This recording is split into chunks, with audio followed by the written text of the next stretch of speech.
Hi అండి అందరికీ. నేను ఇంతకుముందు వేరే ఇంట్లో పని చేసిన 2 మంత్స్ శాలరీ ఇవ్వలేదు నాకు అని చెప్పినా కదా.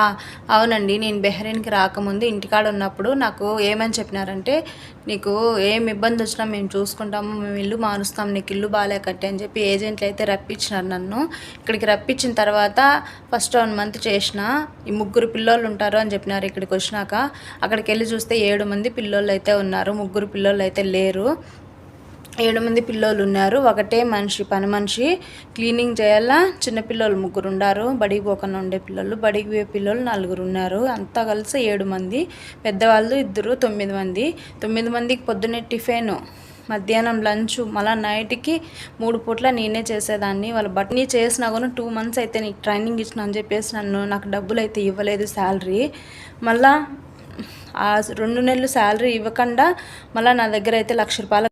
ఈ వీడియో కింద ఫుల్ వీడియో లింక్ అయితే పెడతా చూడండి.